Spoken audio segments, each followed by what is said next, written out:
ഒപ്പം ഇവിടെ ആയിരിക്കാനോ ചില ദൈവവചനങ്ങൾ നിങ്ങൾക്ക് സൂചിപ്പിച്ചു തരാനും ദൈവം തന്ന ഈ അവസരത്തിനായി ദൈവത്തിന് സ്തുതി ചെയ്യുന്നു. നിങ്ങളെല്ലാവർക്കും സ്നേഹപൂർവ്വം വന്ദനം അറിയിച്ചു കൊള്ളുന്നു. ഹല്ലേലൂയ. നമ്മൾ വചനത്തിൽ കിടക്കാമല്ലോ. 2 കൊരിന്തി 4 അധ്യായത്തിൻ്റെ 16 വചനം വായിക്കാം. 2 കൊരിന്തി 4:16. അതുകൊണ്ട് ഞങ്ങൾ അധൈര്യപ്പെടാതെ 2 കൊരിന്തി 4:16 അധൈര്യപ്പെടാതെ ഞങ്ങളുടെ പുറമേ ഉള്ള മനുഷ്യൻ ക്ഷയിച്ചു പോകുന്നു എങ്കിലും അഹമയുള്ളവൻ നാൾക്ക് നാൾ പുതുക്കം പ്രാപിക്കുന്നു. ഹല്ലേലൂയ. ഇവിടെ 2 മനുഷ്യനെ കുറിച്ച് പറഞ്ഞിട്ടുണ്ടല്ലേ. ഒന്ന് പുറമേ ഉള്ള ഈ മാംസമും നല്ല കഷ്ണമും കൂടിയ ഈ ശരീരമാണ്. ഈ ശരീരം ക്ഷയിച്ച് അല്ലെങ്കിൽ പാഴായി പോയിക്കൊണ്ട് വരുന്നു എന്നാണ് പറയുന്നത്. അപ്പോസ്തലനായ പൗലോസാണ്. വളരെ വിലയേറിയ ദൈവദാസനാണ്. അങ്ങനെയുള്ള ഒരു മനുഷ്യനാണ് ഇങ്ങനെ പറയുന്നത്. ഞങ്ങളുടെ പുറമേ ഉള്ള ഈ മനുഷ്യൻ, മാംസദേഹിയായ ഈ മനുഷ്യൻ ക്ഷയിച്ചു കൊണ്ട് പാഴായിപ്പോയിക്കൊണ്ടാണ് വരുന്നത് എന്താണ് പറയുന്നത്. അങ്ങനെയെങ്കിൽ നമ്മളൊക്കെ എങ്ങനെ 1 പത്രോസ് 1 അധ്യായത്തിൻ്റെ 1 പത്രോസ് പേതുരു 1 പേതുരു 1 അധ്യായത്തിൻ്റെ അതിൻ്റെ അവസാനത്തെ വചനത്തിന് മുമ്പേ ഉള്ള വചനം വായിക്കാമോ?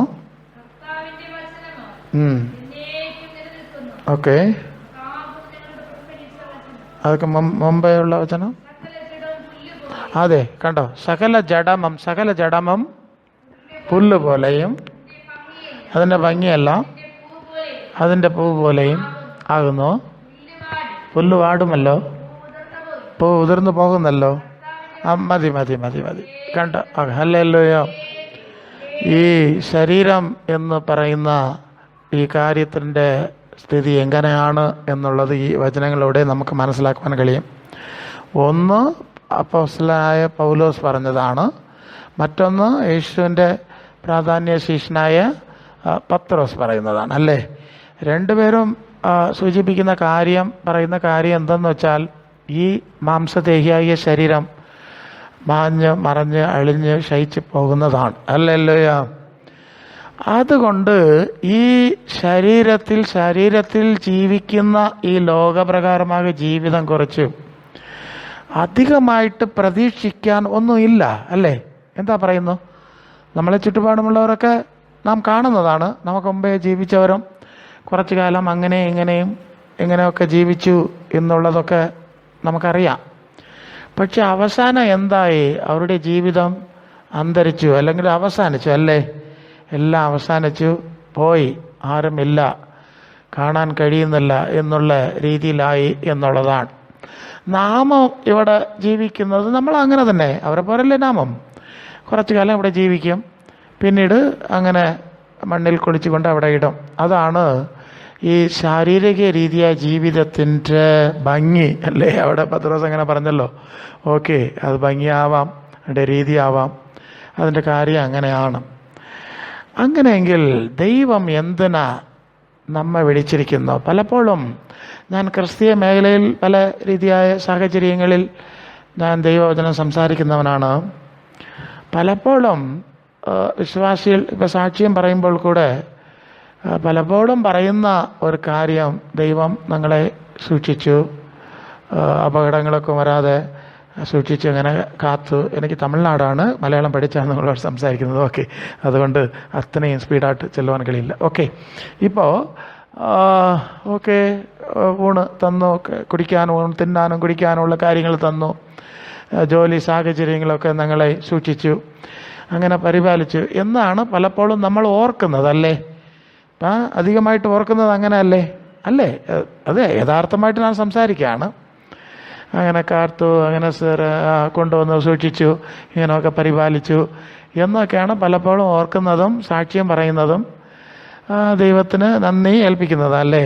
ഇതിനായിട്ടാണ് വേണ്ടി.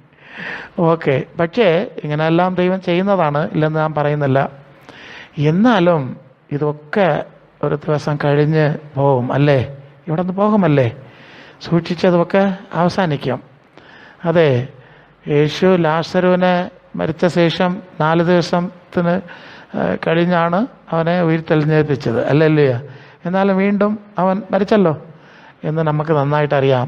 അതുകൊണ്ട് പൗലോസ് പറയുന്നത് ഇങ്ങനെയാണ്, ഇങ്ങനെ ഈ മാംസീക ദേഹം ഇങ്ങനെ മാഞ്ഞ് മറഞ്ഞ് അഴിഞ്ഞു പോകുന്നത് കൊണ്ട്, ക്ഷയിച്ചു പോകുന്നത് കൊണ്ട് ഞങ്ങൾ അധൈര്യപ്പെടുന്നില്ല അല്ലല്ലയോ? അതാണ് കാര്യം. പക്ഷെ പലപ്പോഴും നമ്മൾക്ക് ഈ ശാരീരിക രീതിയിൽ അസുഖങ്ങളോ വേറെ കഷ്ടങ്ങളോ ബലഹീനതകളോ വന്നാലേ നമ്മൾ കുറച്ച് അധൈര്യപ്പെടുന്നു അല്ലേ? അധൈര്യപ്പെടും. തമിഴിൽ അത് സോർന്ന് പോകാമൽ എന്ന് പോട്ടിരിക്കണം. അധൈര്യപ്പെടുന്നു, അല്ലെങ്കിൽ മാനസിക രീതിയിൽ കുറച്ച് ഉത്സാഹമില്ലാതെ സന്തോഷമില്ലാതാകുന്നു എന്നുള്ളതാണ് വാസ്തുത അല്ലേ? ഓക്കെ. പക്ഷേ ഈ അപ്പോസ്തലൻ പറയാണ്, എൻ്റെ ശരീരത്തിലും ബലഹീനതകളും ഉണ്ട് എന്നല്ലേ എൻ്റെ അർത്ഥം. ക്ഷയിച്ചു പോകുന്നു എന്നാൽ ഞങ്ങളും അങ്ങനെ തന്നെ. പക്ഷേ എന്നാൽ ഞങ്ങൾ അധൈര്യപ്പെടുന്നില്ല എന്ന് പറയുന്ന കാര്യത്തിൻ്റെ രഹസ്യം എന്താണെന്നുള്ളതാണ് പ്രധാനമായിട്ട് നമ്മൾ ഓർക്കേണ്ട ഒരു കാര്യം. അവൻ പറയുന്ന കാര്യം ഈ ശരീരത്തിൻ്റെ കാര്യം ഇങ്ങനെ തന്നെ അറിയാം. പക്ഷെ അഹമേ ഉള്ളവൻ എന്ന് പറയുന്ന ആത്മാവ്, മനസ്സ് എന്ന് പറയുന്ന ആ കാര്യം നാൾക്ക് നാൾ പുതുക്കം പ്രാപിക്കുന്നു അല്ലല്ലോ? ഇപ്പോൾ ഇവിടെ ഒരു ചെറുതായിട്ടുള്ള ഒരു ബിൽഡിങ്ങാണ്, 1-2 പേരാണ് ഇവിടെ ഇരിക്കുന്നത്. പലപ്പോൾ നിങ്ങൾ ചിന്തിച്ചോ എന്ന് എനിക്കറിയില്ല, പല രീതിയിൽ പലരങ്ങനെ ചിന്തിക്കുകയാണ്. എവിടെയെങ്കിലും ഒരു പെരിയ ബിൽഡിംഗ് അവിടെ വളരെ നിറയെ ആളുകൾ കൂട്ടമായിട്ട് ഇരുന്നാലേ ദൈവം ഇവിടെ ഇരിക്കുന്നു, 2 പേരോ 3 പേരോ ആയാൽ അവിടെ ദൈവം ഇല്ല എന്നുള്ളത് പോലെ യേശു അങ്ങനെ പറഞ്ഞില്ല. 2 പേരോ 3 പേരോ ആയതാൽ ഞാനവിടെ വരുന്നല്ലേ യേശു പറഞ്ഞത്. പക്ഷേ പലപ്പോഴും ഈ കാലത്ത് അങ്ങനെ പലരും ചിന്തിക്കാനുണ്ട്. പക്ഷെ ഇവിടെ നമ്മൾ ഓർക്കേണ്ട ഒരു കാര്യം, നമ്മൾ ചില പേരോ പല പേരോ എന്നുള്ളത് അല്ല അല്ലേ? നമ്മൾ ആത്മാവിൽ അഹമേ ഉള്ളവനിൽ രൂപാന്തരപ്പെടുന്നോ, പുതിയതാക്കുതൽ, അതെ, ആത്മാവിൽ ബലപ്പെടുന്നോ എന്നുള്ളതാണ് കാര്യം. അത് എത്ര പേരായിരുന്നിട്ട് എന്താ അല്ലേ? അതുകൊണ്ട് നമ്മൾ നമ്മുടെ ആത്മാവിൽ അഹമേ ഉള്ളവനിൽ നാൾക്ക് നാൾ പുതുക്കം പ്രാപിക്കുന്ന രീതിയിൽ നമ്മുടെ ആത്മീക ജീവിത ശൈലി ആയിരിക്കേണ്ടതാണ് അല്ലേ? ആത്മീക ജീവിതത്തിൻ്റെ വിശ്വസ്തത ജീവിതം എന്ന് പറയുന്നത് ഞാൻ പറയട്ടെ, ലൂക്കോസ് 16:19 നിന്ന് അവിടെ വായിക്കുമ്പോൾ, ലൂക്കോസ് 16:19 എന്ന് വായിക്കുമ്പോൾ യേശു ഒരു ധനവാൻ മറ്റൊരു ലാസറു എന്ന് പറയുന്ന 2 വ്യക്തിയെക്കുറിച്ച് അവിടെ പറഞ്ഞല്ലോ അല്ലല്ലോ? ആ ധനവാൻ പട്ടും തൂമിയ വസ്ത്രം ധരിച്ച് അനുദിനം ലക്ഷറിയസ് ആയിട്ട് സംഭ്രമമായി എന്ന് തമിഴിൽ കാണും. അങ്ങനെ തിന്നുക, കുടിക്കുക, ആഘോഷിക്കുക എന്നല്ലേ, അങ്ങനെയാണ് അവൻ ജീവിച്ചു എന്ന് അവിടെ കാണാം. പക്ഷേ ആ ലാസർ എന്ന് പറയുന്ന വ്യക്തി അവിടെ റോഡിൽ അടുത്ത് കിടക്കുകയാണ്. അവിടെ വിശപ്പോടെ തിന്നുവാനും ഉണ്ണാൻ ഒന്നുമില്ല, വ്രണങ്ങൾ ഉള്ള ഒരു മനുഷ്യനാണ്. അങ്ങനെ വളരെ താഴ്ചയുള്ള രീതിയിലല്ലേ, അല്ലെങ്കിൽ ഏത് മാന്യതയും ഇല്ലാതെ, മര്യാദ എന്ന് തമിഴിൽ പറയും, അങ്ങനെ ഒന്നും ഇല്ലാതെ ലോ ലെവൽ എന്ന് പറയുന്നത് പോലെ തറ ടിക്കറ്റ് എന്ന് പറയും. ഓക്കെ, അങ്ങനെയാണ് ആ മനുഷ്യൻ അവിടെ ജീവിച്ചിരുന്നത് അല്ലല്ലോ? പക്ഷെ ഒരു ദിവസം വന്നു, 2 പേരും മരിച്ചു. അത് ഒരേ ദിവസത്തിൽ തന്നെ മരിച്ചോ എന്നുള്ളത് നമുക്കറിയില്ല. പക്ഷെ മരണം എന്നുള്ള ആ കാര്യം ആ 2 പേരുടെ ജീവിതത്തിലും കടന്നു വന്നു എന്നുള്ളതല്ലേ? അങ്ങനെ ആയപ്പോൾ ഇവിടെ ധനവാനായിട്ട് സംഭ്രമമായിട്ട് ലക്ഷറീസ് ആയിട്ട് ജീവിച്ച ആ മനുഷ്യൻ പാതാളത്തിൽ അഗ്നിയിലെ പെട്ടതാണ് എന്നാണ് അവിടെ കാണുന്നത്. പക്ഷേ ഇവിടെ ലാസറു എന്ന് പറയുന്ന ആ ദരിദ്രൻ ഇവിടെ ദരിദ്രനാണ്. പക്ഷെ അവിടെ പോയപ്പോൾ അവിടെ പരദീസിൽ അല്ലെങ്കിൽ മേൽപാതാളം എന്ന് പറയും, അബ്രഹാമിൻ്റെ അടുത്ത് അവിടെ വിശ്രമത്തോടെ ഇരിക്കുകയാണ് അല്ലേ, വിശ്രമിച്ചുകൊണ്ടിരുന്നു അല്ലേ, ഇളയിപ്പാറുതൽ ശരിയല്ലേ? ഓക്കെ, അങ്ങനെ ആയിരുന്നു എന്നുള്ളതാണ്. ഇപ്പോൾ ലോകത്തിൽ ജീവിച്ചപ്പോൾ 2 പേരും കുറച്ചു കാലം ജീവിച്ചു അല്ലേ? അത് എത്ര വർഷമായി എനിക്കറിയില്ല. നമ്മളും ഇപ്പോൾ പല രീതിയിൽ 70, 80 സങ്കീർത്തനം 90ാவது സങ്കീർത്തനമാണോ അതിൻ്റെ 12ാவது വചനമാണോ അവിടെ വായിക്കുമ്പോൾ മോശയാണ് ആ സങ്കീർത്തനം പാടിയത് എന്നാണ് അവിടെ കാണുന്നത്. മോശ എന്താ പറയുന്നത് വായിക്കാമോ? 12 വായിക്കാം. സങ്കീർത്തനം 90, 12 വചനമാണ്. ഞാൻ പോയാലും ഈ വചനമൊക്കെ നിങ്ങൾ ചിന്തിച്ച് നോക്കാമല്ലോ. 90, ഞങ്ങൾ ജ്ഞാനമുള്ള ഹൃദയം പ്രാപിക്കാൻ തക്കവണ്ണം. എന്താ പറയുന്നത്? ഞങ്ങളുടെ നാളുകളെ എണ്ണാൻ. കണ്ട, നാളുകൾ എന്നാണ് പറയുന്നത് അല്ലേ? ജീവിത കാലത്തിനെയാണ് അങ്ങനെ നാളുകൾ എന്ന് പറഞ്ഞത്. എത്ര നാളാണ് ഇവിടെ ജീവിക്കും എന്നാണ്. അവിടെ കുറച്ച് മുകളിൽ വായിക്കുമ്പോൾ 10ാം വചനം വായിച്ചാലേ ഞങ്ങളുടെ വായിക്കാമോ? 80. ഓക്കെ, അതെ, പ്രയാസവും ദുഃഖവുമാണ്. മതി 70 അല്ലെങ്കിൽ 80 വർഷം ഇവിടെ ജീവിച്ചാലും അതൊക്കെ പ്രയാസവും കഷ്ടതയാണ് എന്ന്. ഇവിടെ 80 വർഷം എന്ന് വച്ചാലേ 80 വർഷം മാക്സിമം അങ്ങനെ പറഞ്ഞിട്ടുണ്ടല്ലോ.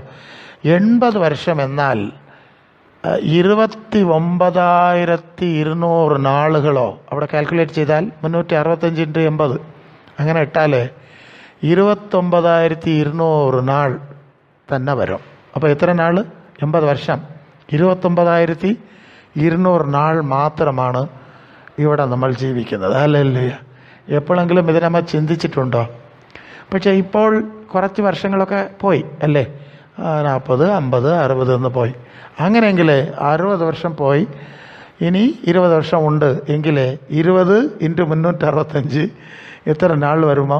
80 വർഷം ജീവിച്ചാലേ അത്ര നാളുകൾ മാത്രമേ ഇവിടെ നമ്മൾ ജീവിക്കാൻ കഴിയും എന്നുള്ളതല്ലേ. അപ്പോൾ ഈ ജീവിതം ഇവിടെ ആ ധനവാനായാലും ആ ദരിദ്രനായാലും ഈ ലോകത്തിൽ ജീവിച്ച കാലം, സമയം വളരെ ചെറുതാണ് അല്ലേ? കുറുകിയത് എന്ന് തമിഴിൽ പറയും. ചുരുങ്ങിയ കാലമാണ് ജീവിച്ചത്. പക്ഷേ ഇപ്പോൾ കണ്ണടച്ചു, ആത്മാവിൽ അവർ ഓരോരുത്തർ പാതാളത്തിലും മറ്റൊരുത്തർ അബ്രഹാമിൻ്റെ അടുക്കലും ചെന്നു എന്നുള്ളതാണ് അവിടെ കാണുന്നത്. പക്ഷേ അവിടെ പിന്നീട് അവർ എത്ര കാലം ജീവിക്കും, ആത്മാവിൽ എത്ര കാലം ജീവിക്കും എന്ന് വെച്ചാലേ യേശു പറയുന്നത് നിത്യജീവൻ എന്നാണ്. അല്ലല്ലോ, നിത്യജീവൻ എന്ന്. നിത്യജീവന്, നിത്യം എന്ന് പറഞ്ഞാൽ എവർ ലാസ്റ്റിംഗ്, അതിനൊരു അവസാനമില്ലാത്ത അങ്ങനെ ജീവിക്കുന്ന ഒരു കാലമാണ്. അങ്ങനെയെങ്കിൽ ഈ ലോകത്തിൽ ജീവിക്കുന്ന ജീവിതം വളരെ ചുരുങ്ങിയ കാലം അല്ലേ? പക്ഷേ ദൈവരാജ്യത്തിൽ ദൈവത്തോട് അവിടെ ജീവിക്കുന്ന കാലം നിത്യകാലമാണ്. അങ്ങനെയെങ്കിൽ ഈ ലോകത്തിൽ കുറച്ചു കാലം ജീവിക്കുന്ന ഈ കാലഘട്ടത്തിൽ ഇവിടെ ജീവിക്കുമ്പോൾ എങ്ങനെ എത്ര ഭംഗിയായിട്ടോ മഹോന്നതമായിട്ടോ മാന്യതയായിട്ടോ അങ്ങനെയൊക്കെ, അതെ, മറ്റവരൊക്കെ മാന്യതയായിട്ട് നമ്മൾ നടത്തുവാൻ തക്കവണ്ണം ജീവിക്കുന്നു എന്നുള്ളത് അല്ല പ്രധാനം അല്ലേ? അതൊക്കെ പോയല്ലോ.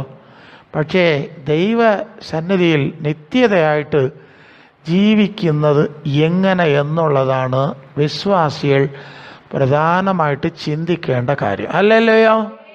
മനസ്സിലായോ? മനസ്സിലാകണം. വിശ്വാസികൾ ഇത് മനസ്സിലാക്കണം. ഈ കാര്യമാണ് മറ്റവർക്ക് നമ്മൾ പറഞ്ഞു കൊടുക്കേണ്ടത്. പലപ്പോഴും മറ്റവർ നമ്മൾ എന്താ, നിങ്ങൾ വീടൊന്നും ഇല്ലേ, ഇങ്ങനെയാണോ അങ്ങനെയാണോ, അപ്പം നിങ്ങളുടെ ദൈവം ഇതൊന്നും തന്നില്ലേ അല്ലേ, നിങ്ങളുടെ പള്ളിപ്പുറ എങ്ങനെയാണോ അല്ലേ, അങ്ങനെയൊക്കെ പറയാമല്ലോ. ഇങ്ങനെയാണോ അങ്ങനെയാണോ എന്നൊക്കെ പറയാം. ഞങ്ങൾക്ക് അങ്ങനെയാണ് ഇങ്ങനെയാണ്, ഞങ്ങളുടെ വീട് ഭവനം എങ്ങനെയാണ്, കൊട്ടാരമാണ് എന്നൊക്കെ പല കാര്യമൊക്കെ അവർ മനസ്സിനകത്ത് ചിന്തിച്ച് കാണും അല്ലേ? അങ്ങനെ ചിന്തിച്ചല്ലേ ഇങ്ങനെ ചോദിക്കുന്നത്. പക്ഷേ നാം ഇവിടെ അനിത്യമായ ഈ ജീവിതത്തിനെ കടന്ന് നിത്യമായ ജീവിതത്തിൽ ചെല്ലുവാനായിട്ട് വേണ്ടിയാണ് ഈ ഓലപ്പുരയോ അല്ലെങ്കിൽ ഇങ്ങനെ കാണുന്ന ചെറിയ പള്ളിപ്പുരയിൽ അങ്ങനെ ദൈവത്തിനെ കുറിച്ച് ചിന്തിക്കുന്നത്, ധ്യാനിക്കുന്നത്, അല്ലല്ലോ വിശ്വസിക്കുന്നത്, പ്രാർത്ഥിക്കുന്നത്. ഇതൊക്കെ ചെയ്യുന്നത് എന്തിനാ? നിത്യതയിലേക്ക് ചെല്ലുവാനായിട്ട് വേണ്ടിയാണ് അല്ലേ? അല്ലാതെ ഇവിടെ വളരെ മുകളിൽ കയറി ജീവിക്കുന്നത് എന്നുള്ളതല്ല. അങ്ങനെ ജീവിച്ചവരൊക്കെ പോയല്ലോ. പോകുന്നു എന്നുള്ള ആ പരിജ്ഞാനം ദൈവം തന്നത് കൊണ്ടല്ലേ അതൊക്കെ വേണ്ടാത്ത ഇങ്ങനെ ഒരു വിളി ദൈവം തന്നത് കൊണ്ട് ഇങ്ങനെ വന്നത്, അല്ലല്ലേ? ഓക്കെ, ഇത് മനസ്സിൽ ഓർക്കേണ്ടത് ആവശ്യമാണ്. ആത്മാവിൽ നമ്മൾ ജീവിക്കുന്നതാണ് നമുക്ക് പ്രധാനമായ കാര്യം. Hallelujah, hallelujah, hallelujah. അതുകൊണ്ട് അയ്യോ എനിക്ക് വീടുണ്ടോ, അല്ലെങ്കിൽ നല്ല വസ്ത്രമുണ്ടോ, അല്ലെങ്കിൽ കഴിക്കുവാൻ നല്ല ഭക്ഷണമുണ്ടോ എന്നൊക്കെ നിങ്ങൾ സങ്കടപ്പെടാതെ, അല്ലേ? ഓക്കെ, ഇതെല്ലാം വേണ്ട ആവശ്യമാണ്, ഇല്ലെന്ന് ഞാൻ പറയുന്നില്ലല്ലോ. ആവശ്യമാണ്, ഇതൊക്കെ വേണ്ടിയതാണ്, കുറച്ചു കാലം നമുക്ക് വേണം. എന്നാലും ഇതല്ല നമുക്ക് പ്രധാനം, അല്ലല്ലോ. പ്രധാനമായ കാര്യം ഇതല്ല. നമ്മൾ നിത്യതയിൽ യേശുവോട് ആയിരിക്കണം എന്നുള്ളതാണ്. അപ്പോൾ യേശുവോട് നിത്യജീവനായിട്ട് ജീവിപ്പാനുള്ള കാര്യം എന്താണ് എന്നുള്ളത് ആദ്യം മനസ്സിലാക്കുവാനായിട്ട് വേണ്ടിയാണ് ദൈവം ഇങ്ങനെയുള്ള സാഹചര്യത്തിൽ നമ്മെ കൊണ്ടുവരുന്നത്, അല്ലല്ലോ. ഞാൻ പറയട്ടെ, പലപ്പോഴും ഇന്ന് പല രീതിയിൽ ഇങ്ങനെയുള്ള ചർച്ചസിൽ അവരൊക്കെ പറയുന്നത് ദൈവം നിങ്ങളെ ഈ ലോകത്തിൽ മലയിൽ മുകളിൽ കയറ്റും, അല്ലേ? അങ്ങനെ കൊണ്ടുപോകും, ഇങ്ങനെ കൊണ്ടുപോകും, കാറ് വാങ്ങിക്കും, അങ്ങനെ ചെയ്യും. ഒന്ന് ഈ ലോകപ്രകാരമായിട്ട് നിങ്ങളെ ദൈവം അനുഗ്രഹിക്കും എന്നുള്ള രീതിയിലാണ് പ്രസംഗങ്ങളൊക്കെ കാണുന്നത്, അല്ലേ? പ്രസംഗിക്കുന്നത് മീഡിയാസിലൊക്കെ കാണുന്നത്. അങ്ങനെ മനുഷ്യരൊക്കെ അവിടെ കൂട്ടമായിട്ട് ചെല്ലുകയാണ്, അധിക ജനങ്ങൾ അവിടെ ചെല്ലുന്നു എന്നുള്ളത് വാസ്തവതയാണ്. പക്ഷെ ഓക്കെ, അതൊക്കെ കിട്ടിയാലും, അവർ പറയുന്നത് പോലെ കിട്ടിയാലും അവസാനം എന്താണ് സംഭവിക്കും? ഇവർ സ്വർഗത്തിലേക്ക് ചെല്ലും, യേശു ഇരിക്കുന്ന ആ സ്ഥലത്ത് ചെല്ലും എന്നുള്ളത് എങ്ങനെയാണ് ഉറപ്പ്, അല്ലേ? അതിലെ കാര്യം.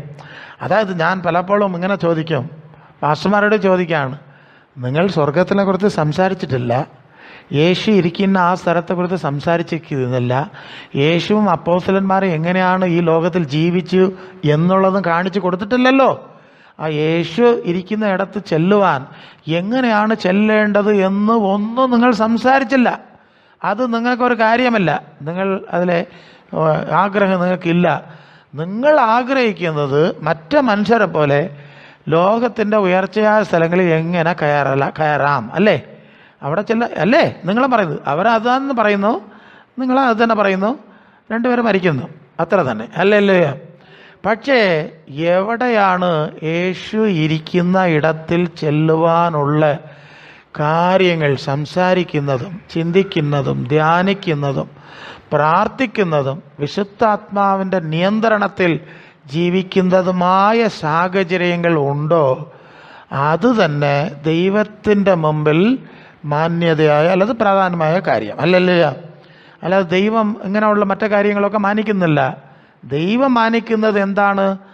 ആരൊക്കെയാണ് എന്നെക്കുറിച്ചും എന്നിടത്തിൽ നിത്യതയിൽ വരുവാനുള്ള വഴിയെക്കുറിച്ചും, അല്ലേ, ആ കാര്യങ്ങളെക്കുറിച്ച് ചിന്തിക്കുന്നത്.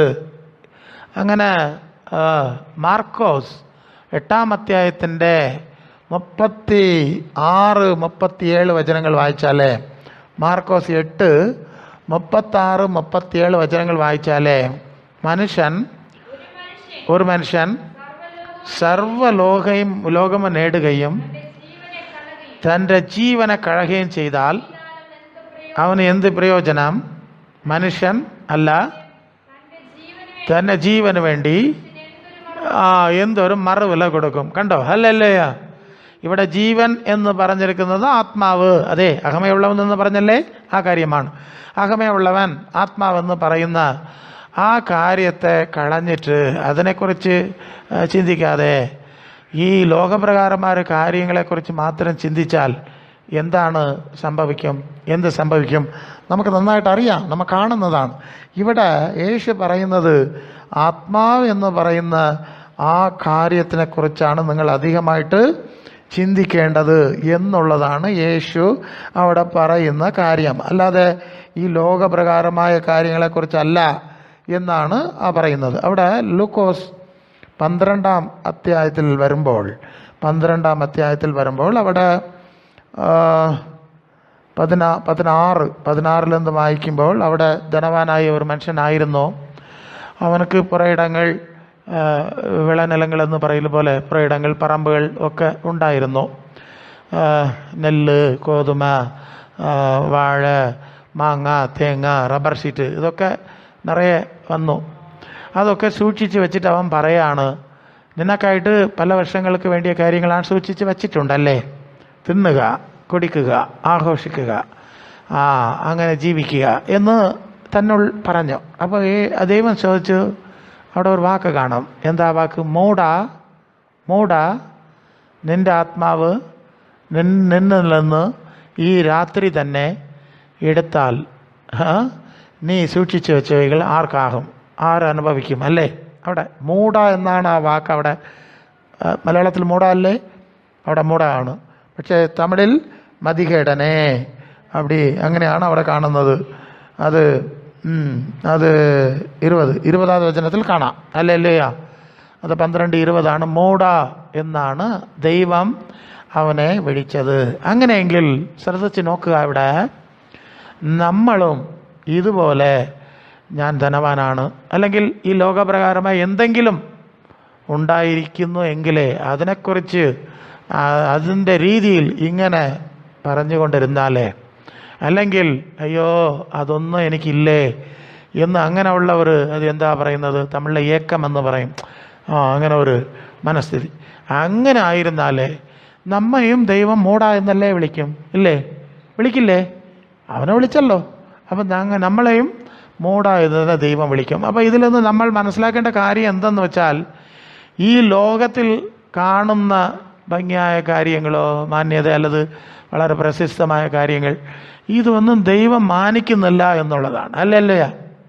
അവരതൊക്കെ മാന്യത കൊടുക്കുന്നില്ല, അത് കാര്യമായിട്ടാക്കുന്നില്ല എന്നുള്ളതാണ്. അഹമേ ഉള്ളവൻ എന്ന് പറയുന്ന ആത്മാവിനെ കുറിച്ച് അവൻ ചിന്തയുള്ളവനാണോ, ആത്മാവിലെ എങ്ങനെയാണ് നിത്യതയിൽ ആത്മാവിൽ ചെല്ലാം എന്നുള്ള കാര്യത്തിൽ എങ്ങനെയാണ് അവൻ അധ്വാനപ്പെടുന്നത്, അല്ലെങ്കിൽ പ്രയാസപ്പെടുന്നത്? അല്ലല്ലോയോ?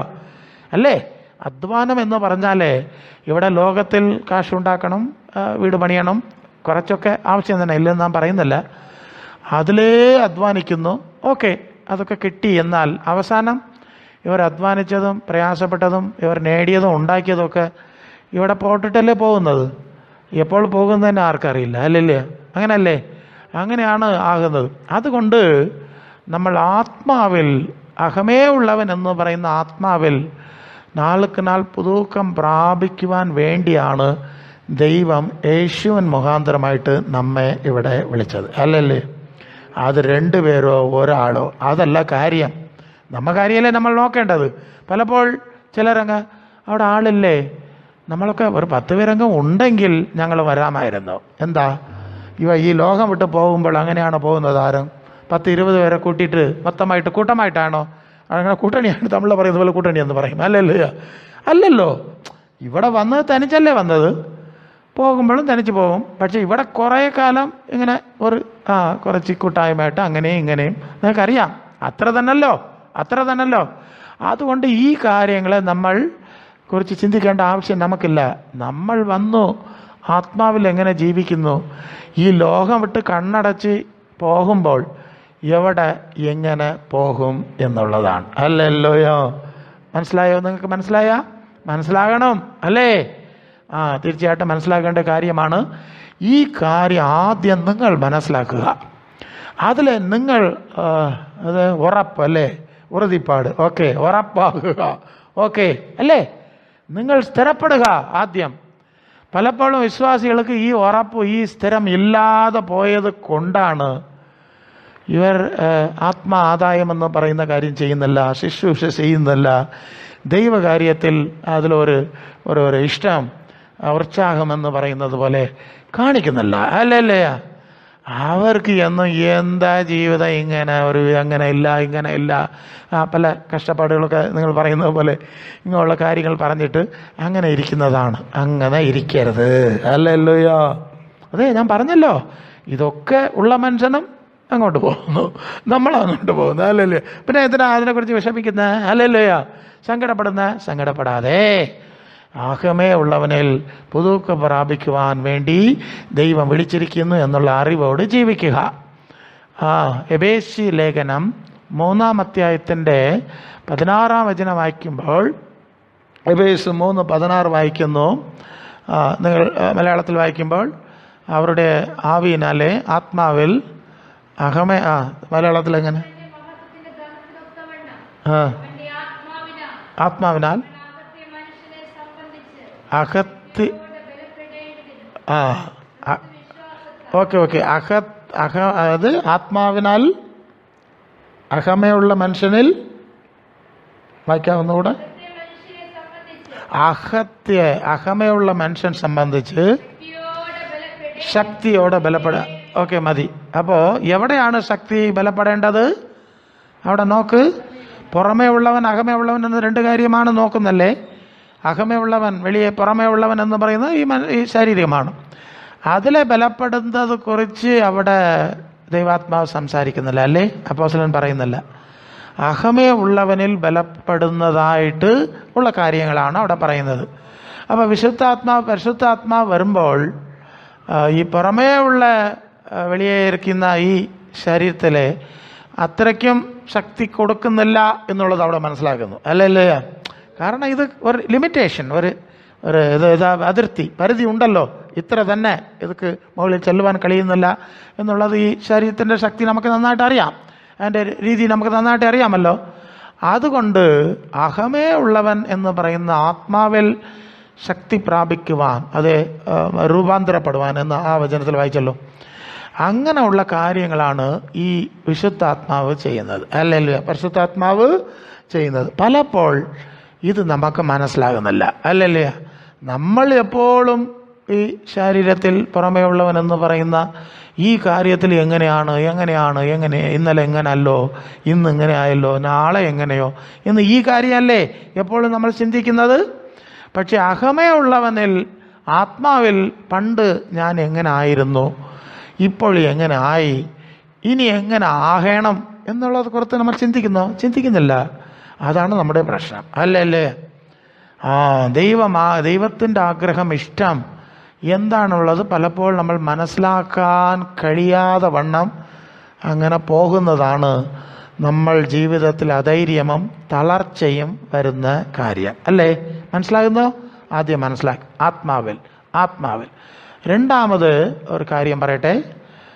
ഒന്ന്, ആത്മാ എന്ന് പറയുന്ന അഹമേ ഉള്ളവനിൽ ഞാൻ പുറമേയുള്ളവനിൽ ഇങ്ങനെ ഇരുന്നാലും ആത്മാവിൽ സന്തോഷമാണ്, ആത്മാവിൽ നല്ല വിശ്വസ്തത ഉണ്ടായിരിക്കുന്നു, യേശുവോട് നടക്കുന്നു, ഞാൻ സ്വർഗത്തിൽ ചെല്ലും എന്നുള്ള ഉറപ്പ് ദൈവം നിങ്ങൾക്ക് തരേണ്ടതാണ് അല്ലല്ലോയാ. രണ്ടാമത് 2 കൊരിന്തി 5:1 വായിക്കാമോ? 2 കൊരിന്തി 5:1 വായിച്ചാൽ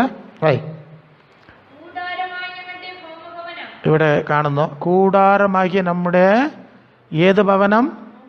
ഭൗമഭവനം. ഈ ലോകപ്രകാരമായ ഭവനം അഴിഞ്ഞു പോയാലും കൈപ്പണിയില്ലാതെ നിത്യഭവനമായ ദാനമായ ഒരു കെട്ടിടം കാണുന്നു. ഞങ്ങൾക്ക് സ്വർഗത്തിൽ ഉണ്ടെന്ന് കാണുന്നു. അവിടെ ഈ ലോകത്തിൽ കാണുന്ന കെട്ടിടങ്ങൾ, ഇവിടെയുള്ള വീടുകൾ, ഭവനങ്ങൾ ഒക്കെ അഴിഞ്ഞ് മാറും എന്നുള്ളത് നമ്മൾ അറിഞ്ഞിരിക്കുന്ന കാര്യമല്ലേ, നമുക്കറിയാമല്ലോ. ഇടിച്ച് ബുൾഡോസർ കൊണ്ടുവച്ച് എല്ലാത്തും തകർത്ത് കളയുന്നല്ലോ. ഓക്കെ, ഈ ഭവനം ഇങ്ങനെയാണ്. പക്ഷേ ദൈവം തന്നെ ഉണ്ടാക്കിക്കൊണ്ടിരിക്കുന്ന ഒരു കൈപ്പണിയല്ലാതെ കെട്ടിടം അവരുടെ സ്വർഗത്തിൽ ഉണ്ട് എന്നുള്ളത് യേശുവിൻ്റെ വിശ്വാസികൾ വിശ്വസിക്കേണ്ടതും അറിഞ്ഞിരിക്കേണ്ട കാര്യമാണ് അല്ലല്ലോയോ. അങ്ങനെയെങ്കിൽ ഈ ലോകപ്രകാരമായ സാഹചര്യങ്ങൾ, ഇവിടെ അവിടെയുള്ള ഭവന വീടുകൾ, ഏത് കാര്യമായാലും അതിലുള്ള കാര്യങ്ങളിൽ അത്രയും അധികം നമ്മുടെ മനസ്സ് അവിടെ വയ്ക്കരുത് എന്നുള്ളതാണ് അല്ലേ. ഇത് ടെമ്പററി അല്ലേ, ഇത് എപ്പോഴും ഇരിക്കുന്നതല്ല, താൽക്കാലികം എന്ന് പറയുന്നത് പോലെ ഉള്ള കാര്യമല്ലേ. അതുകൊണ്ട് നമ്മുടെ മനസ്സ് അവിടെ സ്വർഗത്തിൽ എനിക്ക് അവിടെ ഒരു വീടുണ്ട്, അത് നിത്യതയായ ഒരു വീടാണ്. മത്തായി 6:20-21 വായിക്കുമ്പോൾ നിങ്ങളുടെ നിക്ഷേപങ്ങൾ എവിടെ ആയിരിക്കുന്നോ അവിടെ തന്നെ നിങ്ങളുടെ ഹൃദയം ആയിരിക്കും എന്നുള്ളതാണ് അല്ലല്ലേ. നിക്ഷേപങ്ങൾ എന്നാൽ നമുക്കറിയാം, ട്രഷസ്, പ്രധാനമായിട്ട് വിലയേറിയ കാര്യം എന്നൊക്കെ നിങ്ങൾ കരുതുന്ന കാര്യങ്ങളുണ്ടല്ലോ. പല കാര്യങ്ങൾ കാണും, വിലയേറിയ കാര്യമാണ്. ഓക്കെ, അങ്ങനെയുള്ള കാര്യങ്ങൾ എന്ന് നിങ്ങൾ കരുതുന്ന കാര്യങ്ങൾ, വിഷയങ്ങൾ എവിടെ ആയിരിക്കുമോ അവിടെ തന്നെ നമ്മുടെ മനസ്സ്, ഹൃദയമായിരിക്കും അല്ലേ. ഈ ലോകത്തിൽ ഭവനമോ കാശ് പണമോ അല്ലെങ്കിൽ വസ്തു പറയിടം ഇങ്ങനെയുള്ള കാര്യങ്ങളോ വേറെ ഏതോ ഇങ്ങനെയുള്ള ഏത് കാര്യമാണ് നിങ്ങൾ പ്രാധാന്യമായിട്ട് കരുതുന്നോ അതിലല്ലേ നിങ്ങൾ മനസ്സ് വയ്ക്കുന്നത്. പക്ഷേ ഇവിടെ യേശു പറയുന്നത് സ്വർഗത്തിലേക്ക് നിങ്ങളുടെ നിക്ഷേപങ്ങൾ എന്ന് പറയുന്നത് ഈ ലോകത്തിലല്ല. കാരണം ഇവിടെ ഇരിക്കുന്ന കാര്യത്തിൽ നിക്ഷേപങ്ങൾ പറയുവാൻ കഴിയില്ലല്ലോ, വിട്ടുമാറുന്നു. പലപ്പോഴും കാശുണ്ടെങ്കിൽ, നല്ല കാശുണ്ടെങ്കിൽ, ഇപ്പോൾ ചിലർ അസുഖങ്ങളിലൊക്കെ വന്ന് ആസ്പത്രിയിൽ ചെല്ലുമ്പോൾ അവർ പറയും ഇത്ര ലക്ഷമാണ് ആവശ്യം അല്ലേ, ഇത്ര ലക്ഷം കിട്ടിയാലേ അവിടെ എനിക്ക് സൗഖ്യം കിട്ടും എന്ന് ലക്ഷക്കണക്കിൽ അവിടെ കാശ് ചെലവഴിച്ചിട്ട് ചത്തുപോകുന്നവരുണ്ട് അല്ലേ, കാണുന്നല്ലേ? അവിടെ ലക്ഷക്കണക്കിൽ കാശ് ചെലവഴിച്ചിട്ട് ചത്തുപോയി, പിന്നീട് കിഡ്നി മാറ്റി പിന്നീട് ചത്തുപോയി അല്ലല്ലേ, കിഡ്നി അങ്ങനെയൊക്കെ കാണുന്നു. അപ്പോൾ കാശ് ഇരുന്നു വളരെ കാശുകളുണ്ട്, ധാരാളം കാശുണ്ട്, പക്ഷെ എന്താ ചെയ്യാൻ, ഒന്നും ചെയ്യാൻ പറ്റില്ലല്ലോ അല്ലല്ലയോ. ഇതുപോലെയാണ് ലോകത്തിലുള്ള ഏത് കാര്യവും നമ്മൾ കരുതുന്നത് പോലെ പ്രതീക്ഷിക്കുന്നത് പോലെ അത്രയും നമുക്ക് സഹായം ചെയ്യുന്നില്ല എന്നുള്ളതാണ് വാസ്തുത അല്ലല്ലയോ. നമ്മൾ പ്രതീക്ഷിക്കുന്നത് പോലെ അത് നമുക്ക് ഉപയോഗപ്പെടുന്നില്ല എന്നുള്ളതാണ്. അതുകൊണ്ടാണ് നിത്യത എന്ന് പറയുന്നത് ഈ ലോകമല്ല, സ്വർഗമാണ്. അതുകൊണ്ട് നിങ്ങളുടെ മനസ്സുകളെ, നിങ്ങളുടെ ഹൃദയങ്ങളെ എവിടെ വയ്ക്കണം? സ്വർഗത്തിൽ വയ്ക്കണം എന്നുള്ളതാണ്. ഇപ്പം മനസ്സിലായോ? അല്ലെങ്കിൽ അത് യോഹന്നാൻ 14-ാം അധ്യായത്തിൻ്റെ 1, 2, 3 വചനം വായിക്കുമ്പോൾ 14:1 വായിച്ചാൽ എന്താ പറയുന്നു? നിങ്ങൾ ഹൃദയം ഇടറിപ്പോകാതിരിപ്പാൻ.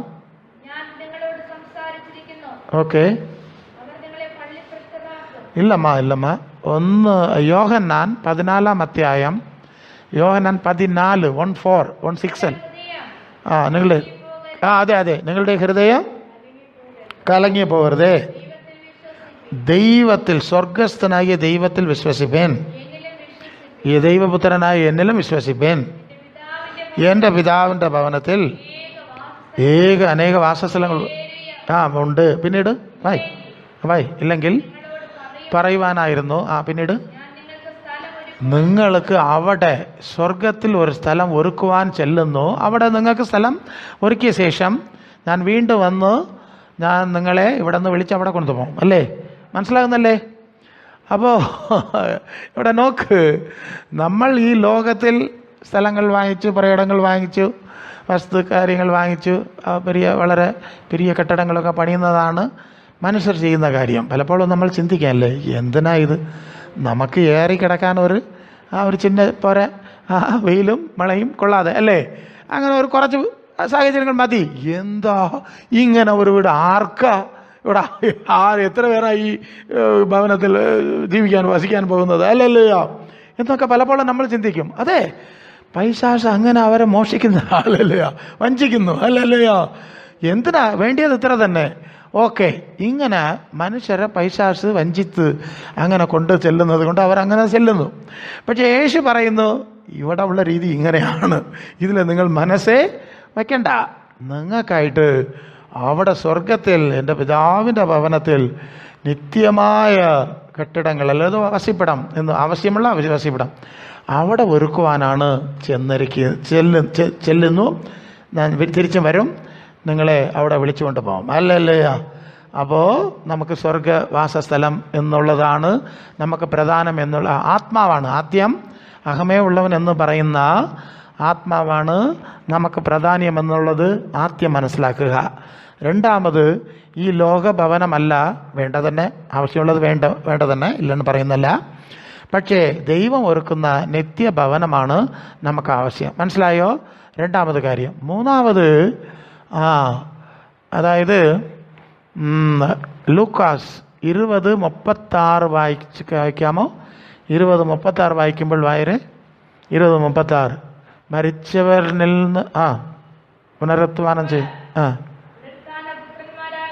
പുനരുത്ഥാന പുത്രന്മാരാകയാൽ ദേവദൂത തുല്യരും ദൈവപുത്രന്മാരും ആകുന്നു. എഴുന്നേൽക്കുന്നു. ഇല്ല അതൊക്കെ മുമ്പ് ഇനി അവർ മരിക്കുന്നില്ല അല്ലേ, അതൊക്കെ മുന്തിന വചനം കാണാം അവിടെ. ഇനി മരിക്കുന്നില്ല. ഇവിടെ നോക്ക്, ഇവിടെ ഈ മാംസ ശരീരത്തിൽ ജീവിക്കുന്ന ഇതിൻ്റെ അവസ്ഥ എങ്ങനെ എന്നുള്ളത് നമുക്ക് നന്നായിട്ട് അറിയാം അല്ലേ? പക്ഷെ ഇവിടെ പറയുന്നത് ദൈവദൂതന്മാർ പോലെ ഉള്ള ഒരു ശരീരം ഞാൻ നിങ്ങൾക്ക് തരും അല്ലേ? മനസ്സിലാകുന്നു? ആ ശരീരത്തിൽ അസുഖം വരുന്നില്ല, അത് മരിക്കുന്നില്ല, വേറെ കഷ്ടം കണ്ണീരൊന്നും അതിന് വരുന്നില്ല എന്നുള്ളതാണ്.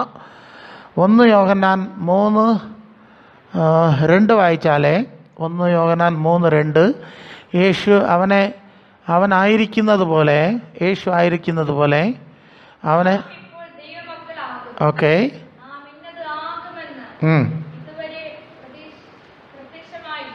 എന്നാലും യേശു പ്രത്യക്ഷനാകുമ്പോൾ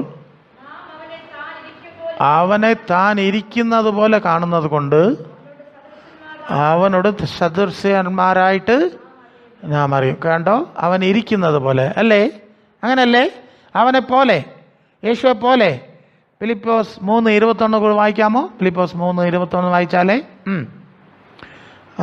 അവൻ തൻ്റെ വ്യാപാര ശക്തി കൊണ്ട്, 3:21, തൻ്റെ വ്യാപാര ശക്തി കൊണ്ട് നമ്മുടെ താഴ്ചയുള്ള, 3:21 വായിക്കാം. കീഴ്പ്പെടുത്തുന്ന എളിയുന്ന ശക്തി കൊണ്ട് താഴ്ചയുള്ള ശരീരത്തെ മഹത്വമുള്ള ശരീരത്തോട് അനുരൂപം രൂപാന്തരപ്പെടുത്തും. കണ്ടോ? അപ്പോൾ യേശുവിൻ്റെ ശരീരത്തെ പോലെ. മനസ്സിലായോ? അപ്പോൾ അവനെ പോലെ ഒരു ശരീരം. കാരണം ഞാൻ മരിച്ചവരിൽ നിന്ന് എഴുന്നു, ഇതാ ജീവിച്ചിരിക്കുന്നു എന്നല്ലേ പറയുന്നത്? അത് വെളിപ്പാട് 1:18. അതുപോലെ ഒരു ശരീരം കൊടുക്കുമെന്നാണ്. ഇപ്പോൾ എന്താ മനസ്സിലായത്? അഹമയുള്ളവൻ നാൾക്ക് നാൾ പുതുക്കം പ്രാപിക്കുന്നതിൻ്റെ ആവശ്യം എന്താണ് എന്നുള്ളത് മനസ്സിലായോ? അപ്പോൾ അഹമയുള്ളവൻ, മനസ്സ് പുതുക്കം പ്രാപിക്കാത്തവർ, ആത്മാവിൽ ശക്തി പ്രാപിക്കാത്തവർ, അങ്ങനെ ആവാത്തവർ ഒന്നും ഈ സ്ഥിതിയിൽ എത്തുവാൻ കഴിയുന്നില്ലല്ലോ അല്ലേ? ഈ യേശു ഇരിക്കുന്ന ആ സ്ഥിതി, ആ രീതിയിൽ കാണണം, എത്തണം. എന്നാൽ ഇപ്പോൾ ഇവിടെ ജീവിക്കുമ്പോൾ തന്നെ പരിശുദ്ധ ആത്മാവാൽ, പരിശുദ്ധ ആത്മാവാൽ അഹമയുള്ള മനുഷ്യനിൽ നാൾക്ക് നാൾ പുതുക്കം പ്രാപിക്കാൻ വേണ്ടിയത് ആവശ്യമാണ്. അതിനായിട്ടാണ് യേശു നമ്മെ വിളിച്ച് ഇവിടെ കൊണ്ടുവന്നത് അല്ലല്ലേ? പക്ഷേ ലോകപ്രകാരമായിട്ട് പല ദൈവങ്ങളും പല അനുഷ്ഠാനങ്ങൾ വഴിപാടുകളൊക്കെ ഉണ്ട്, പല വിശ്വാസങ്ങളുണ്ട്. അവരൊക്കെ പല രീതിയിലായിരിക്കുന്നു എന്നുള്ളത് നമുക്കറിയാം. ലോകത്തിനെ അവർ ഭരിക്കുന്നു എന്ന് നമുക്ക് നന്നായിട്ടറിയാം. പല രീതിയിലായിരിക്കുന്നു. പക്ഷേ എങ്കിൽ യേശു ഇരിക്കുന്ന ഈ സ്ഥിതിയിൽ, ആ രീതിയിൽ, ആ സ്ഥലത്ത് അവർക്ക് വരുവാൻ കഴിയുമോ? എന്നാൽ വരുവാൻ കഴിയില്ല. ഹല്ലേലൂയ! വരാൻ കഴിയില്ലല്ലോ, കഴിയില്ല. അവർക്കത് അറിയില്ലല്ലോ. അങ്ങനെയാ, അങ്ങനെ ഒരു കാര്യമുണ്ട്. അത് യേശുവിൻ്റെ സുവിശേഷത്തിൽ പരിശുദ്ധാത്മാവിൻ്റെ നിയന്ത്രണത്തിൽ ജീവിച്ചാലേ, അഹമയുള്ളവനിൽ അങ്ങനെ രൂപാന്തരപ്പെട്ടാലേ അവിടെ ചെല്ലുവാൻ കഴിയുമെന്നുള്ള അറിവ് അവർക്കല്ലല്ലോ. അവർ വേറെ രീതിയിൽ പല കാര്യങ്ങൾ ചെയ്യുന്നു, ലോകപ്രകാരമായിട്ട് പല കാര്യം നേടുന്നു, കിട്ടുന്നു, ഇല്ലെന്ന് ഞാൻ പറയുന്നില്ലല്ലോ, അല്ലല്ലോയാ. പക്ഷേ ഇവിടെ ഈ സ്ഥിതിയിൽ വരുവാൻ കഴിയുന്നില്ല. അവിടെ 1 കൊരിന്ത്യർ 15:19-20 വായിക്കുമ്പോൾ, 1 കൊരിന്ത്യർ 15:19-20 വായിക്കുമ്പോൾ, ഈ ലോകത്തിനായിട്ട് മലയാളത്തിൽ വായിക്കാമോ? 19-20. 1 കൊരിന്ത്യർ 15:19-20 വായിക്കാമോ? 1 കൊരിന്ത്യർ 15. ഈ ആയുസ്സിൽ മാത്രം ക്രിസ്തുവിൽ വിശ്വാസം അല്ലെങ്കിൽ പ്രത്യാശ വെച്ചിരിക്കുന്നുവെങ്കിൽ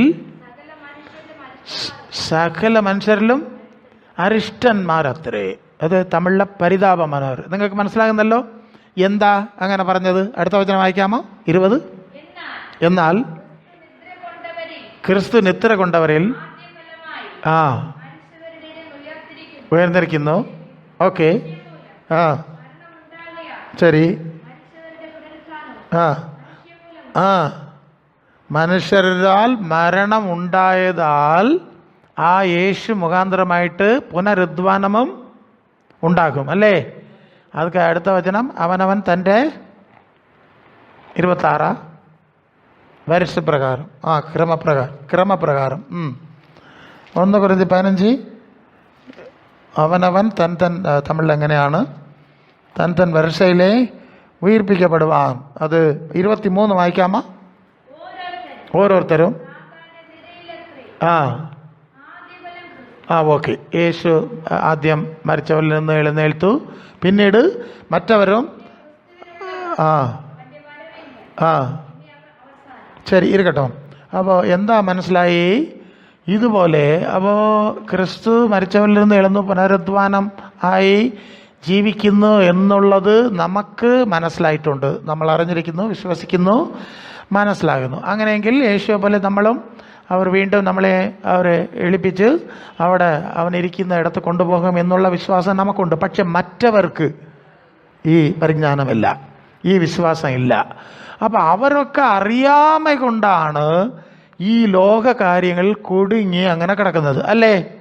പക്ഷെ നമുക്കോ ഈ ലോകത്തിൻ്റെ കാര്യം എങ്ങനെയാണ്, സ്ഥിതി എങ്ങനെയാണ്, ഇനി ദൈവം നമുക്ക് നൽകുവാൻ പോകുന്ന അനുഗ്രഹങ്ങൾ, ആത്മീയ കാര്യങ്ങൾ, സ്വർഗീയ കാര്യങ്ങൾ എങ്ങനെയാണ് എന്നുള്ളതൊക്കെ കാണിച്ച് പഠിപ്പിച്ച് കൽപ്പിച്ച് തന്നിട്ടും നമ്മളും മറ്റ് മനുഷ്യരെ പോലെ, അവിശ്വാസികളെ പോലെ അങ്ങനെയുള്ള ഒരു ചിന്തയിൽ, അങ്ങനെയുള്ള ഭാവത്തിൽ അങ്ങനെ ജീവിച്ചാലേ നമ്മളൊക്കെ അരിഷ്ടന്മാരല്ലേ, അല്ലേ? അതെ, അരിഷ്ടന്മാർ, പരിതാപത്തുക്കുரியവരെല്ലാം ഇരിக்கிறோம். തമിഴിൽ അങ്ങനെയാണ്. അപ്പം നമ്മൾ എങ്ങനെ ജീവിക്കുന്നു, നമ്മുടെ വിശ്വാസം, നമ്മുടെ മനസ്ഥിതി എങ്ങനെയാണ്? ഹല്ലേലൂയ. ഞാൻ പറയട്ടെ, നിങ്ങൾ വാലപ്പറയിലോ വോട്ടുപറയിലോ എങ്ങനെ ജീവിക്കുന്നു എന്നുള്ളതല്ല. അതായത് 1 യോഹന്നാൻ വായിക്കാം, മലയാളത്തിൽ വായിക്കാം. 1 യോഹന്നാൻ 1-ാം അധ്യായത്തിൻ്റെ 3-ാം വചനം വായിക്കാമോ?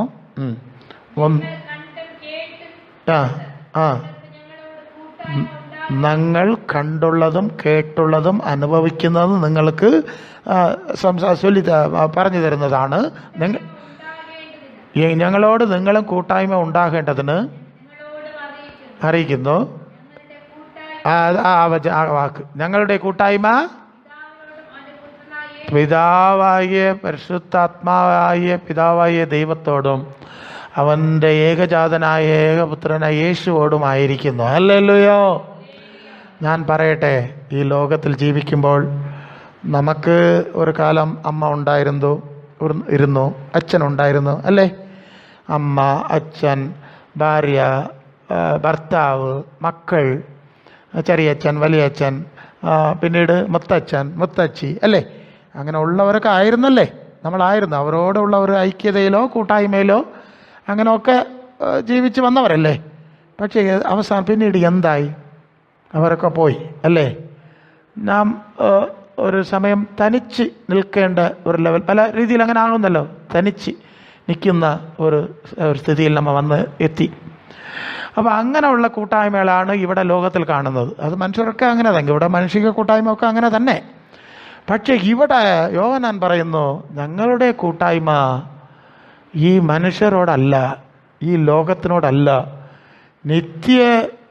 നിത്യതയായ പരിശുദ്ധാത്മാവായ ദൈവത്തോടും നിത്യജീവനായി ഇപ്പോഴും ജീവിച്ചിരിക്കുന്ന യേശുവോടുമാണ് ഞങ്ങളുടെ ഐക്യത, കൂട്ടായ്മ. മനസ്സിലായ?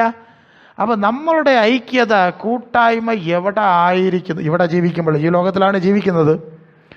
ഈ ലോകത്തിൽ ജീവിക്കുമ്പോൾ തന്നെ പരിശുദ്ധാത്മാവായ ദൈവത്തോടും യേശുവോടും ഒരു ഐക്യതയിൽ, കൂട്ടായ്മയിൽ ജീവിക്കുമ്പോൾ മാത്രം തന്നെ ഈ കണ്ണടയ്ക്കുമ്പോൾ ഇവിടെ നിന്ന് ആ യേശു ഇരിക്കുന്ന ആ വിശുദ്ധ ദൈവത്തിൻ്റെ സ്വർഗത്തിൽ നമുക്ക് ചെല്ലുവാൻ കഴിയും, അല്ലേ?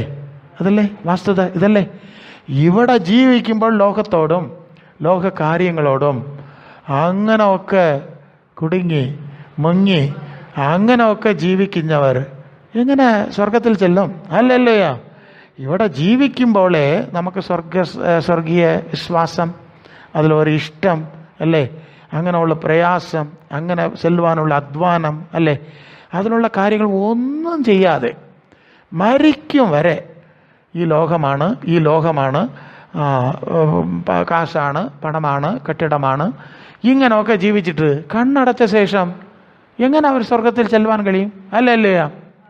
പലപ്പോഴും ഞങ്ങളുടെ ദേശത്തിൽ അവിടെ ഒരു രീതിയുണ്ട്. അത് എന്നെന്ന് പറഞ്ഞാൽ, ആരെങ്കിലും ഇങ്ങനെ ജീവിച്ച് മരിച്ച ശേഷം, ചില വർഷങ്ങൾ കഴിഞ്ഞ ശേഷം അവിടെ ഒരു നോട്ടീസ് എന്ന് പറയുന്ന വാൾ പോസ്റ്റ് എന്ന് പറയില്ലേ, അത് ഒട്ടും. എങ്ങനെയെന്നാൽ തമിഴിൽ ഇങ്ങനെയാണ്: വിണ്ണക വാഴ്വിൻ 3-ാം ആണ്ട്, സ്വർഗീയ ജീവിതത്തിൻ 3-ാമത്തെ വർഷം. ഇപ്പം മനസ്സിലായോ നിങ്ങൾക്ക്?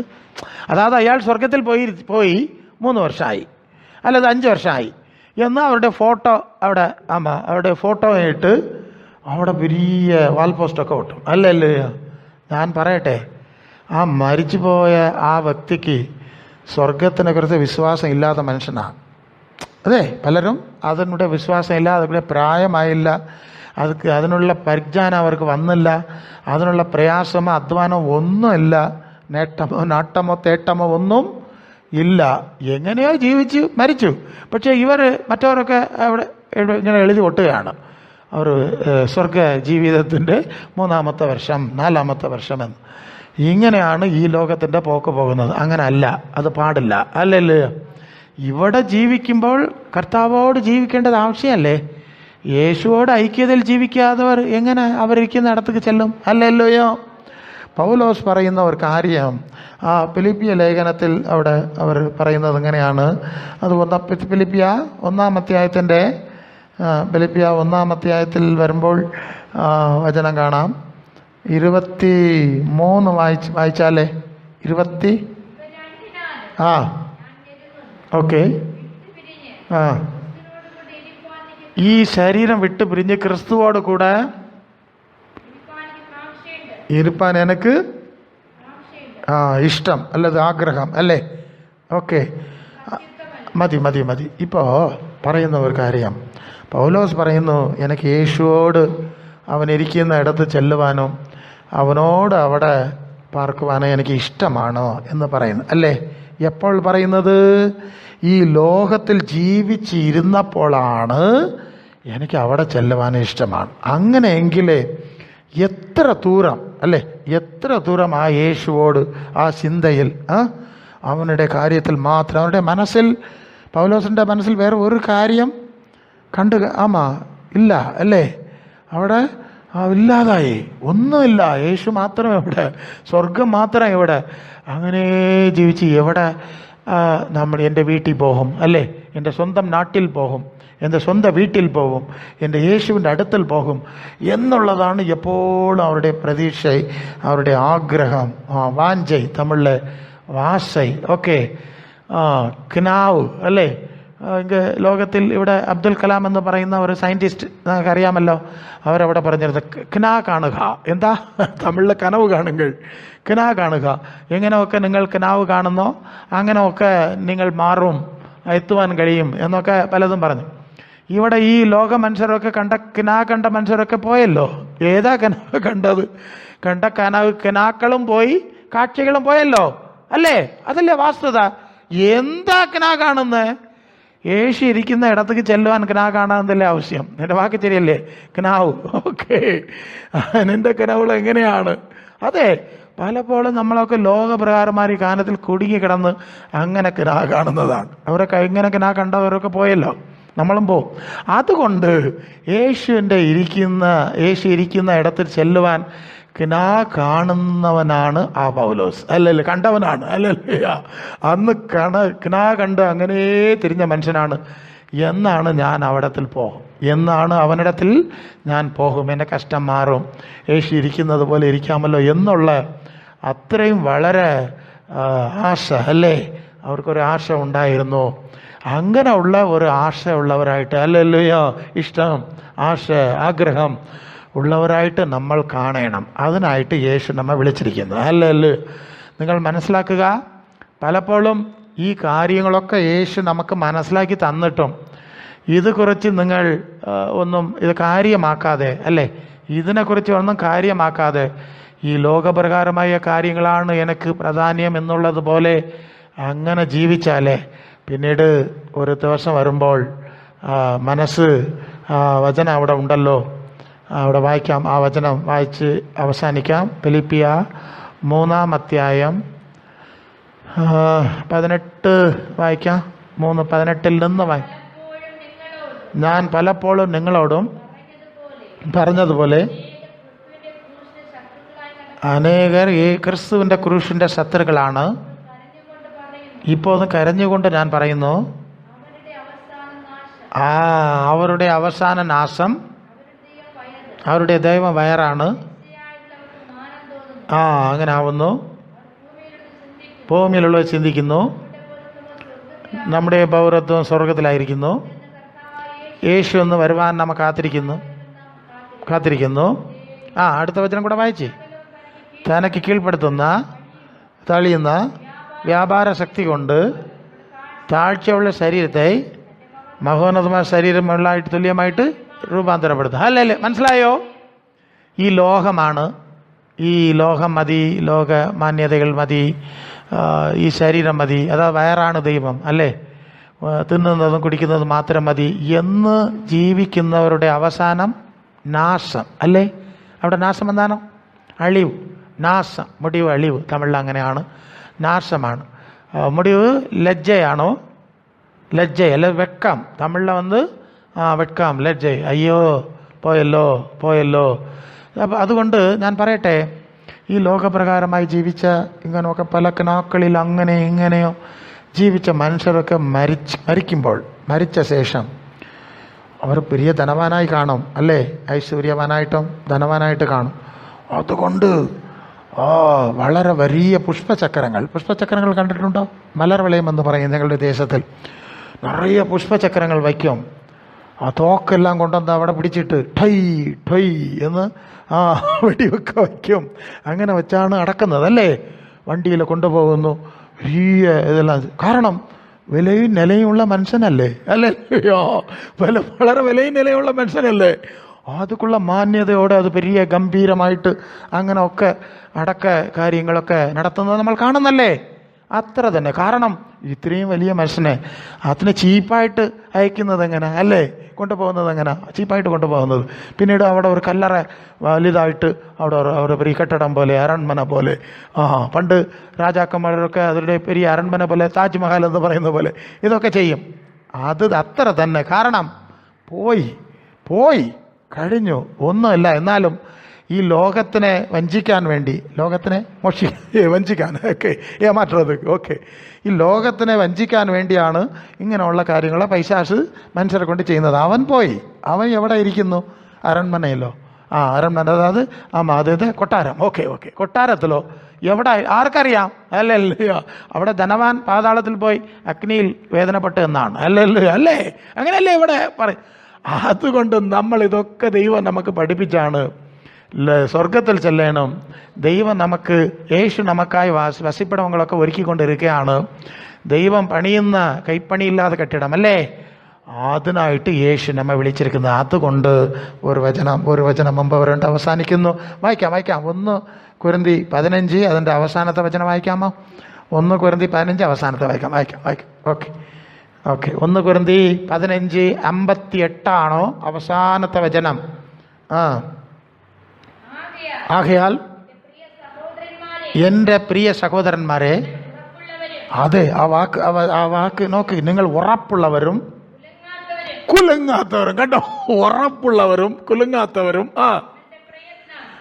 നിങ്ങളുടെ പ്രയത്നം കർത്താവിൽ വ്യർത്ഥമല്ലവെന്ന് അറിഞ്ഞിരിക്കയാൽ കർത്താവിൻ്റെ വേലയിൽ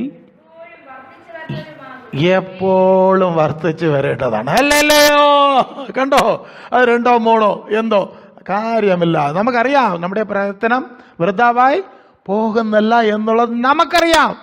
അവരുടെ പ്രയത്നങ്ങളൊക്കെ വൃഥാവായി പോയല്ലോ, ഇട്ടിട്ട് പോയതല്ലേ. നമ്മൾ അങ്ങനെ അല്ല എന്നുള്ളത് കൊണ്ട് നിങ്ങൾ ക്രിസ്തു യേശുവിൽ ഉറപ്പോടെ ഇരിക്കുക, അല്ലല്ലേ? കുലുങ്ങാതെ ഇരിക്കുക. ഇന്നൊരു വചനം, കലങ്ങി പോകാതിരിക്കുക, അല്ലല്ലയാ? അങ്ങനെ യേശുവിൻ്റെ കർത്താവിൻ്റെ പ്രവർത്തികളിൽ, അവനക്കടുത്ത കാര്യങ്ങളിൽ, ശുശ്രൂഷയിൽ അങ്ങനെ വർദ്ധിപ്പിച്ച് അങ്ങനെ തന്നെ ജീവിക്കേണ്ടതാണ് നമുക്ക് കാര്യം, അല്ലല്ലോയ? വേറൊന്നും അവിടെ നോക്കേണ്ട ആവശ്യം നമുക്കില്ല. അതുകൊണ്ട് ആ വചനം എവിടെയാണ് നമ്മൾ തുടങ്ങിയത്? 2 കൊരിന്ത്യർ 4:16. അതുകൊണ്ട് നിങ്ങൾ അധൈര്യപ്പെടാതെ. ഇപ്പം മനസ്സിലായോ? അധൈര്യപ്പെടാതെ.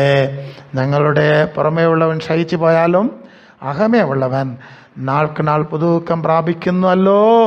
അതുകൊണ്ട് നമ്മൾ അരധൈര്യപ്പെടാതെ ഈ വചന മുഖാന്തരമായിട്ട് യേശുവോട് ഐക്യതയിൽ ജീവിപ്പാൻ ഒന്നുകൂടെ അർപ്പിക്കാമോ? നമ്മളെ അർപ്പിക്കേണ്ടത് ആവശ്യമല്ലേ? അർപ്പിക്കാമോ? ദൈവം ഈ വചനങ്ങൾ മുഖാന്തരമായിട്ട് നിങ്ങളെ അനുഗ്രഹിക്കട്ടെ. ആമേൻ. എല്ലാവർക്കും പ്രാർത്ഥിക്കാം.